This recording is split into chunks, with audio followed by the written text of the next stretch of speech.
একটা ছোট্ট পলির আইটেম সংও দর্শক যেভাবে গ্রহণ করেছে, পরিণত পলির আইটেম সং ইনশাআল্লাহ গ্রহণ করবে।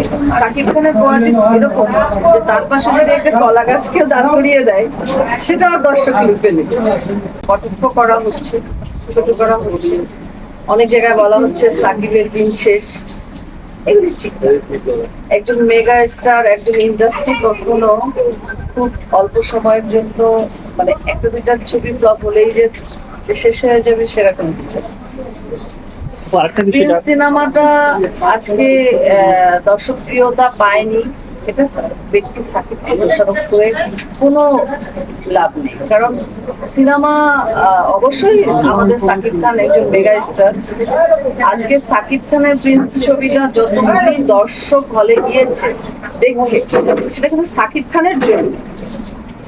সাকিব খানের কোয়ার্টিস্ট কে আছে সেটা কিন্তু সাকিব খানের কোয়ালিটি এরকম যে তার পাশে যদি একটা কলা গাছকেও দাঁড় করিয়ে দেয়, সেটা আর দর্শক লুপে নেবে। সো অবশ্যই যদি প্রিন্স ফ্লপ হয় কিংবা দর্শক চাহিদা পূরণ করতে ব্যর্থ হয়, সেই দায়ভার আমরা গল্পকে দিতে পারি, অ্যারেঞ্জমেন্টকে দিতে পারি, কিংবা মেকিংও দিতে পারি। তো একেবারে সাকিবকে যে সরাসরি ভাবে দোষারোপ করা হচ্ছে, এটি নায়িকাদের তো সংকট আছে। ওরকম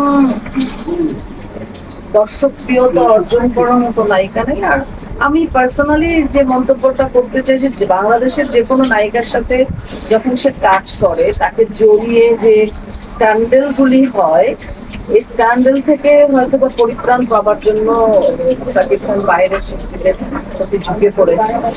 আর বাইরের শিল্পীরা তো ভালো করছে, খুব সুন্দর, তাদের সব কিছু।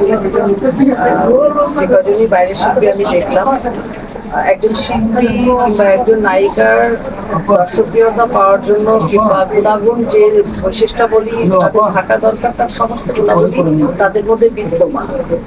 সো বাইরের শিল্পীরা আসছে, সাকিব খান গ্রহণ করছে, এটাও অন্যতম কারণ হতে পারে। একটা করেছি, একটা আইটেম সং করেছি, বিশেষ চরিত্র, সেটা শেষ হয়ে গেছে। এখন পুরোটাই প্রডিউসার ডিরেক্টরের উপর ডিপেন্ড করে এটা কবে রিলিজ।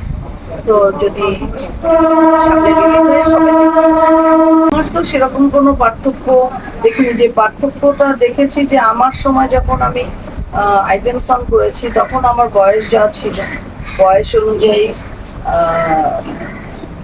তখন আমি আইটেম সং করেছি। কারণ তখন যে আইটেম সংটা করেছি, ওই ড্রেস আপ, ওই গেট আপ দিয়ে এখন আইটেম সং করলে তো সেটা দর্শক করে।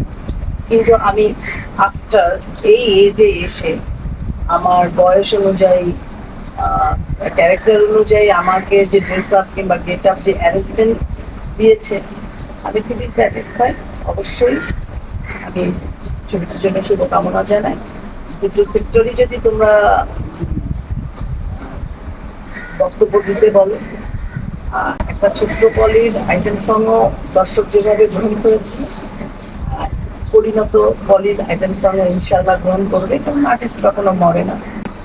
আমরা বহির্বিশ্বেও দেখেছি যে আর্টিস্টের বয়স হয়, এমন একটা ক্যারেক্টার দিয়ে তারা পর্দায় হাজির হয়ে যায় যে ওই ক্যারেক্টারটাই লুফে না। সো বয়স কোনো ফ্যাক্টর না। আর দুই যুগেই যে পলি আইটেম সং করেছে, আমার মনে হয় দর্শক লুফে নেবে। পলি তো একটা নাম আছে, সো এইটা গ্রহণ করি।